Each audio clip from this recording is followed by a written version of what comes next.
दोस्तों इस वक्त का सबसे बड़ा सवाल यह है कि क्या भारत ने एक हमले में पाकिस्तान की सारी न्यूक्लियर पावर को बर्बाद कर दिया है। पूरी दुनिया में यह खबर चल रही है कि पाकिस्तान अपने ही परमाणु गेम में फंस गया है। जी हां, पूरे इंटरनेट पर यह खबर छाई हुई है कि कैसे भारत ने पाकिस्तान की किराना हिल्स में जो हमला किया उसके बाद उस जगह रखे न्यूक्लियर हथियारों को नुकसान पहुंचा है। जी हां, किराना हिल्स के इसी एरिया में पहाड़ों के अंदर बंकर बनाकर पाकिस्तान ने अपने न्यूक्लियर हथियार रखे थे। खबरें हैं कि इस पहाड़ के एक बेस पर आकर एक मिसाइल टकराती है जिसके बाद पूरी पाकिस्तानी फौज में हड़कंप मच जाता है। खबर यह भी है कि यह हमला ब्रह्मोस मिसाइल से किया गया है।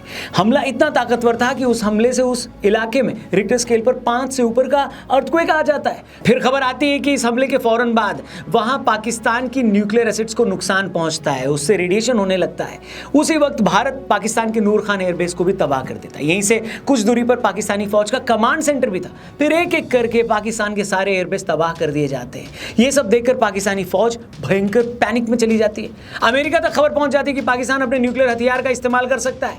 उसके बाद पूरे सीन में अमेरिका की एंट्री होती है और फिर आगे क्या होता है आपको बताने की जरूरत नहीं है। लेकिन सवाल यह दोस्तों कि आखिर ऐसा क्या हुआ कि भारत की चंद सेकंड की कार्रवाई में पाकिस्तान बिलबिलाने लगा। आखिर ऐसा क्या हुआ कि पाकिस्तान ने अपने जिन परमाणु हथियारों को पूरी दुनिया से छिपा कर रखा था, पाकिस्तान ने अपने जिन हथियारों को भारत पर हमले के लिए तैयार किया था, वो सारे हथियार लॉन्च होने से पहले ही खतरे में आ गए।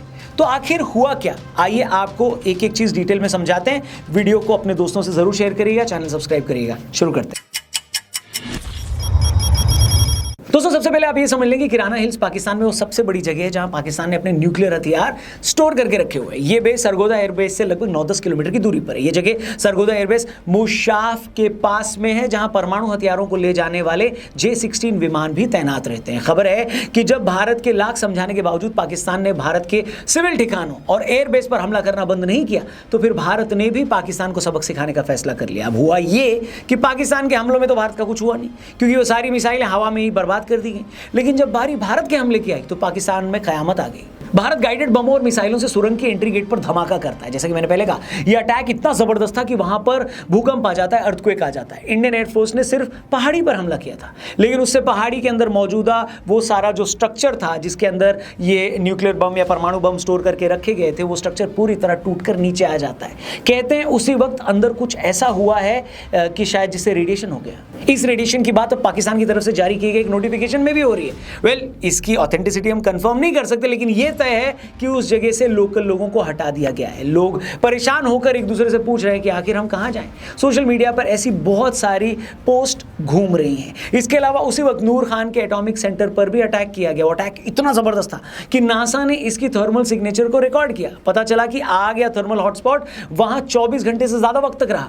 इंडियन एयरफोर्स के इस बड़े हमले ने पाकिस्तानी परमाणु कमांड सेंटर को ही खतरे में डाल दिया और वहां का सारा इंफ्रास्ट्रक्चर बर्बाद कर दिया। इस बीच सोर्सेस से यह कंफर्म हुआ है कि इस हमले से गुफा की स्टोरेज फैसिलिटी को भी तगड़ा नुकसान हुआ है, जिससे लो लेवल का परमाणु रेडिएशन भी हुआ है। उसी वक्त इंडियन एयरफोर्स ने पाकिस्तान के जैकोबाबाद एयरबेस, भुलारी और चगई हिल्स पर भी हमले कर दिए, जिससे वहां भी भारी तबाही मच गई। यही वो टाइम था जब रोता हुआ पाकिस्तान अमेरिका के पास पहुंचा और उसे बताया कि चचा हमारा सारा सौदा फट गया है, इंडिया को रोक लो वरना हम मारे जाएंगे। रेडिएशन की बात सुनकर अमेरिका की भी हालत खराब होगी। जो अमेरिका कल तक ये बोल रहा था कि ये इंडिया और पाकिस्तान का लफड़ा है, एकदम से वो पूरा देश नींद से जाग गया। उसे समझ में आ गया कि अगर इंडिया को नहीं समझाया तो दिन निकलने से पहले पाकिस्तान का सूरज ही डूब जाएगा। अमेरिका की अगली टेंशन ये थी कि इन गधे पाकिस्तानियों ने अपने न्यूक्लियर ठिकानों पर क्या नुकसान करवा लिया, ये पता लगाया जाए। तभी अमेरिका ने अपना USB-350 एयरक्राफ्ट, जिसे स्पेशली न्यूक्लियर इमरजेंसी के लिए बनाया हुआ है, उसे फौरन पाकिस्तान भेजा। अमेरिका का एयरक्राफ्ट स्पेशली रेडियोलॉजिकल या न्यूक्लियर एक्टिविटी पर नजर रखने के लिए बनाया गया है। यही वो टाइम था जब इजिप्ट से एक एयरक्राफ्ट EGY-1916 रावलपिंडी में उतरता है। लोग हैरान हो जाते हैं कि इस माहौल में बिना किसी पैसेंजर के मिस्र का विमान पाकिस्तान में क्या कर रहा है, मगर यह पता लगते देर नहीं लगती कि मिस्र का यह विमान बोरोन की खेप लेकर पाकिस्तान आया है। आपको बता दें कि इजिप्ट में नील नदी के किनारे बोरोन के भंडार है। बोरोन एक ऐसा एलिमेंट है जो न्यूक्लियर रेडिएशन को अब्सॉर्ब करता है। बोरोन की खासियत यह है कि बोरोन कार्बाइड न्यूट्रॉन को अब्सॉर्ब कर लेती है और कोई बड़ा नुकसान नहीं होने देती है।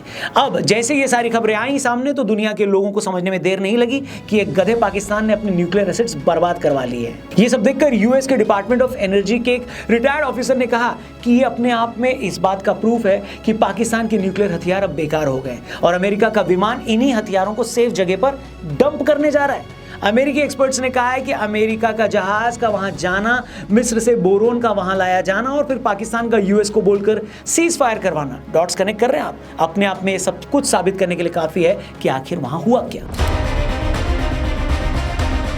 अभी तक जो मैंने आपको थ्योरी बताई है, लगभग पूरा इंटरनेट इसी से भरा पड़ा है। जाहिर है कल जब डीजीएमओ की पीसी प्रेस कॉन्फ्रेंस हुई थी तो भारत के एयर मार्शल ने इस बात से डिनाई किया था कि हमने किराना हिल्स पर कोई अटैक नहीं किया, लेकिन एक्सपर्ट्स का कहना है कि इस तरह की बातें पब्लिकली मानी नहीं जाती। लेकिन अगर सच में ऐसा हुआ है तो भारत दुनिया का ऐसा पहला देश बन गया है जिसने एक न्यूक्लियर देश के अंदर घुसकर उसके न्यूक्लियर बमों को ही बर्बाद कर दिया है। और अगर ये सब सच है, जो कि साफ साफ लगता भी है, तो पाकिस्तान की इससे बड़ी बेइज्जती और कुछ नहीं हो सकती। दोस्तों आप सोच कर देखिए, जिस न्यूक्लियर बम की धमकी पाकिस्तान भारत को पिछले 27 सालों से दे रहा था, जिस न्यूक्लियर ब्लैकमेलिंग के चलते भारत में न जाने कितने बम धमाके हुए, जिस न्यूक्लियर ध्वंस के चलते 26/11 के हमले के बाद भी पाकिस्तान पर कोई हमला नहीं किया गया, आखिर में ये पंचर देश, ये छपरी मुल्क, ये भिखारियों का सरताज अपने उन्हीं न्यूक्लियर बमों को नहीं बचा पाया मतलब। और उसकी हालत ये है ना भाई कि उसके ही न्यूक्लियर बमों की वजह से अब उसके ही देश के लोगों पर जान पर बनाई है।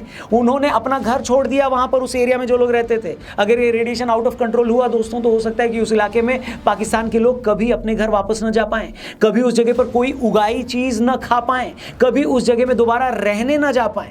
जैसा कि कहते हैं ना, बंदर के हाथ में उस्तरा लगना, इस कहावत का इससे बड़ा एग्जाम्पल और क्या होगा। ये फटीचर मुल्क हमें 27-28 सालों से न्यूक्लियर की धौंस दे रहा था और इन चौथी फेलों को यह भी नहीं पता था कि चचा अपने न्यूक्लियर बम से तुम दूसरों को बाद में मार लेना, पहले ये तो पक्का कर लो कि अपने इन बमों को बचाना कैसे है।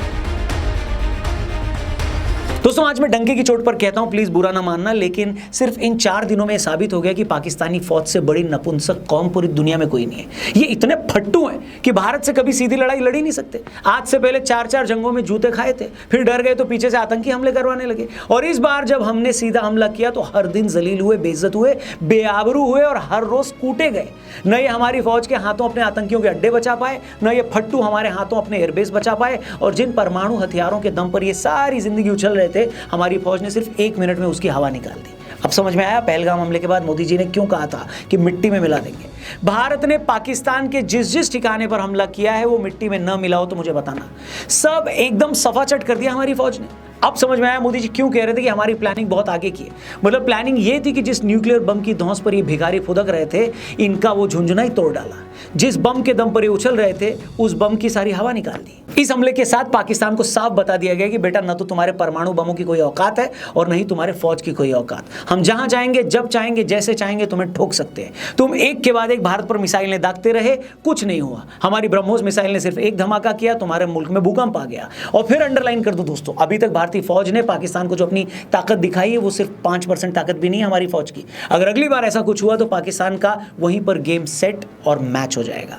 अब दिक्कत पता क्या है, भारत के इस हमले से पाकिस्तान की तो फटी है, थोड़ी बहुत अमेरिका की भी फटी है, क्योंकि जिस ब्रह्मोस मिसाइल से अटैक हुआ है वो मिसाइल भारत और रशिया दोनों ने मिलकर डेवलप की है।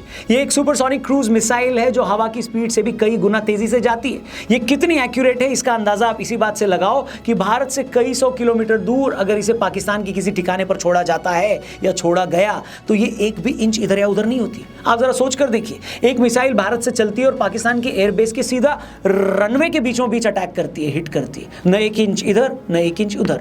हमने 6 मई को जब पाकिस्तान के 9 अड्डों पर अटैक किया था, आपने उसकी तस्वीरें देखी होंगी। एक मस्जिद जिसका इस्तेमाल पाकिस्तानी फौज अपने ट्रेनिंग कैंप के तौर पर कर रही थी, जब उस जगह पर अटैक किया गया तो मिसाइल मस्जिद के कंपाउंड की छत के बीचों बीच जाकर लगती है। ऐसा नहीं कि मिसाइल साइड में गिर गई या अगल बगल वाली मंजिल पर गिर गई, सीधा बीच में। इसको लेमैन की लैंग्वेज में अगर मैं आपको समझाऊं तो ये वैसा ही है जैसा अगर आप दिल्ली से एक बास्केटबॉल को उछालकर फेंकें और वो बास्केटबॉल मुंबई में किसी बास्केटबॉल के कोर्ट में लगे रिंग में चली जाए, बिल्कुल वैसे ही, एग्जैक्टली रिंग में। इसीलिए तो पाकिस्तान की फटकर 74 हो गई, क्योंकि वही बात है ना बाबा, जब तक आप किसी को अपनी ताकत नहीं दिखाते ना तो सामने वाले को भी समझ में नहीं आता कि आपकी हैसियत क्या है। उसे लगता है सिर्फ बोल रहा है, कुछ करेगा थोड़ी ना है। और सही कहूं तो इसी गलतफहमी में पाकिस्तान की पिलाई हुई है। पुलवामा के बाद जब हमने अटैक किया तो उन लोगों ने क्या बोला था, याद होगा आपको? कोई कौवा भी नहीं मरा। उन्हें लगा इंडिया इससे ज्यादा और क्या ही कर लेगा, ये बस हमें डराते हैं। लेकिन इस बार जब हमने सीधे स्ट्राइक उस जगह पर कर दी जहां उनके न्यूक्लियर हथियार रखे थे, तो उनकी अकल के सारे दरवाजे एक साथ खुल गए। उन्हें समझ में आ गया कि इंडिया वालों की ताकत क्या है, इंटेलिजेंस कितना पुख्ता है, जो इन्हें पता लगा लिया इन्होंने कि हमारे हथियार कहाँ हैं और इनकी काबिलियत कितनी है। ये बिल्कुल उसी जगह पर हिट कर सकते हैं जहां ये चाहते हैं। उम्मीद है पाकिस्तान को ये सबक सारी ज़िंदगी याद रहेगा। और मेरे को तो ये लगता है ना कि पाकिस्तान को ये सारा सच अपनी आवाम को बता देना चाहिए, क्योंकि इससे बड़ी घिनौनी चीज़ कुछ हो ही नहीं सकती कि आप अपनी आवाम को सच ही नहीं बता रहे हो। बाकी आप ज़रा बताइए कमेंट करके, क्या लगता है, क्या भारत ने सच में पाकिस्तान की न्यूक्लियर धौंस की सारी अकड़ निकाल दी है, या ये मादरनी अभी मानेंगे नहीं, अभी और भी मस्ती करेंगे? जो भी हो आपकी राय कमेंट करके हमें ज़रूर बताएं। वीडियो पसंद आई तो इसे अपने दोस्तों से ज़रूर शेयर करना और चैनल को सब्सक्राइब करके जाना। जय हिंद, वंदे मातरम।